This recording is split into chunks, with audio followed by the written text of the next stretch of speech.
It's so interesting when you talk about knowing one opinion that a person holds, and from that one opinion being able to accurately predict everything else that they believe. Yeah. That mono-thinking just proves that you're not a serious thinker. Well, I just think it's fairly obvious if, for instance, you say, yeah, what's the problem with the big bearded guy winning the women's weightlifting? I go, okay, I know all of your other opinions as well. And to be fair, that probably works the other way around as well, to a great extent. The interesting thing with most people is where they're slightly out of sorts with their own political side. And well, that's exactly the point, that if it's been a long time since you were surprised by the opinion of your favorite thinker or writer or commentator or whatever it is, that's probably a reliable signal that they're not really thinking for themselves. Yeah. If you're just permanently, oh, yeah, it's like an old leather pair of shoes. Here we go again. The COVID things happened and I can already predict such and such's opinion on it. You go, every single time, all of the time, every single time, you know the idiosyncrasies of this person's very, very particular worldview. Well, that's because it's not theirs. Yeah, of course. It's everybody else's. It's outsourced thinking. And what's really sad about that is that it means that you're not really living your life. I mean, you're living a pastiche of a prescribed set of opinions. That's so sad. I mean, it's so sad. The wasted energies and wasted lives of people who've just downloaded a set of opinions and they're just running them. Yeah, well, that's not your life. It's just someone else's life. You're just replaying. What was that quote you told me about being shunted to the side of the road of your own? It's a Philip Larkin quote from a poem of his. Yes, it's a description of a couple. And he says that something is pushing them to the side of their own lives. It's a beautiful line. Terrifying line, horrifying line. It should make everyone judge for themselves. What's it mean to you? Oh, well, it means that there's a life that you hoped to live, a life you saw yourself living, and you got pushed to the side of it and ended up not living that life. I think a large number of people have that. Almost all unhappy people I've met have that feeling to some extent. And then you've got a choice of poisons, one of which is to choose the poison of other people held me back. Another is to face up to the fact that you were in some way a coward or a victim of circumstance or something else. But I think a lot, I mean, one thing that young people, can be encouraged to do is to set out the sort of life they would like to live, imagine the sort of life they would like to live, and then aim for it. And working it out is sometimes difficult, sometimes not. But if you do have that image of your life as you think it should be lived, and you end up not living it, that is, particularly if you can feel yourself slowly being pushed away from it, I think that's a terrible, terrible feeling. It's like watching your own demise occur second by second. Yeah. Fortunately, I've never felt it, but I definitely fear it. Where do you go to find, or to avoid cowardice, or to find resilience or bravery? Because a lot of the time, the easier path is easier, and it's the one that's got the least resistance. And surround yourself with courageous people. Surround yourself with brave people, and that can be bravery of all sorts of different kinds. And when I turned 40, I had a dinner, which I think you weren't invited to, but it's only because you weren't in town, if I remember rightly. But I did get a lot of my favorite people in the room, at least, and it was interesting that. A friend made a speech in which he said it's striking. I won't say the names of the people around the table, but some of whom will be familiar to listeners. But a friend of mine gave a very touching speech I was very moved by, in which he said how noticeable it was that Douglas has surrounded himself with courageous people. And it was from a very wide array of bits of the world and different disciplines and so on. And I was really touched by that because I hadn't particularly noticed that I'd done it. But then I realized I sort of had. That actually, yes, must have subconsciously, but maybe now consciously, wanted to be around courageous people. Because I think that courage is something that rubs off on other people. I think it's enormously to be desired to be around courageous people. And that might be different types of courage, some of it physical, some of it mental. So that's one thing. Yeah, surround yourself with courageous people, or at least not cowards, not cretins, not the sort of people who just say the same things that everyone's meant to say and so on. There's many ways people can get out of this non-life that they are being shunted into. One of my friends he wasn't a friend at the time. I'd just met him for the first time, but someone that I'd been interested in for a good while. I met in Austin a while ago, and he'd had an interesting story, and he'd faced a cancellation over the last few years. And he sort of told me the story, and he said he was sat on some rooftop late at night talking about this thing, and he was regaling me with the story.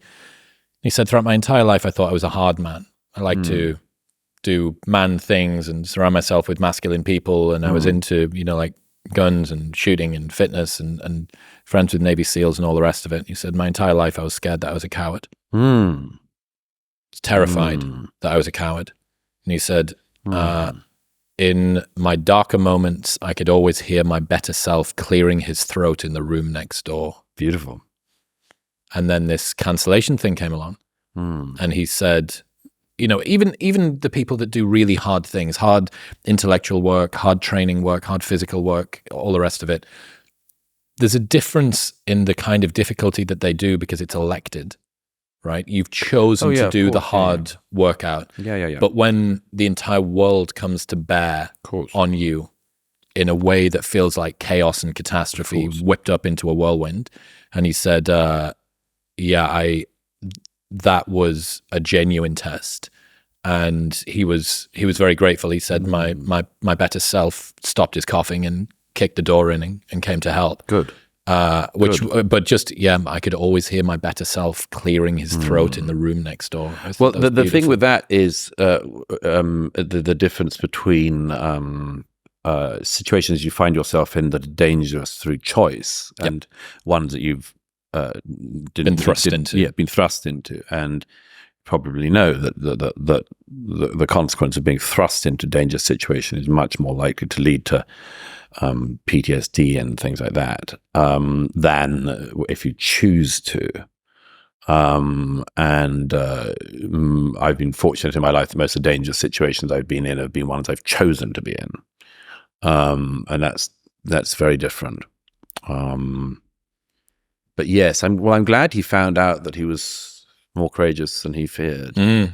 But think about that. What a beautiful line. To be more courageous than you feared you were, right? This almost this war against yourself.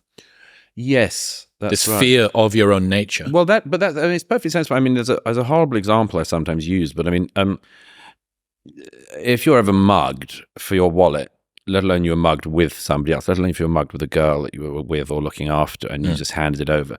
There's several reasons that it's worth handing over the wallet for. One of which is why do I need to risk getting shot for stabbed for $100 and a few phone calls to the bank? Yeah.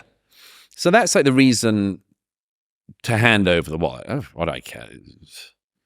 The reason not to hand over the wallet is, are you sure that you're not going to spend the succeeding weeks dreaming dreams of pornographic violence against your attacker and thinking of how you would torture him if you could get your hands on him, and the brutal way in which you would have revenge if you ever find him? It might be easy to just get your head kicked in a bit. Yes.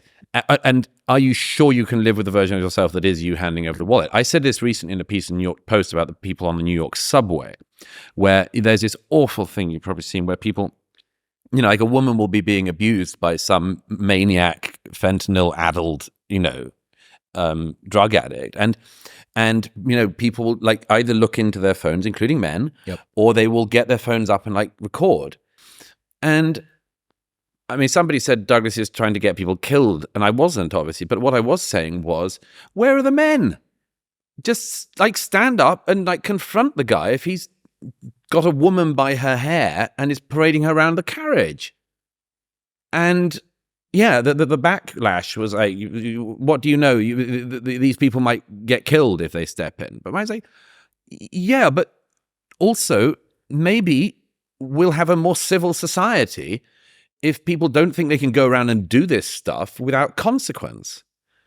I'd like to see far more standing up like that. I think it's a pathetic position, particularly for men to be in, to sit there getting out their mobile phones.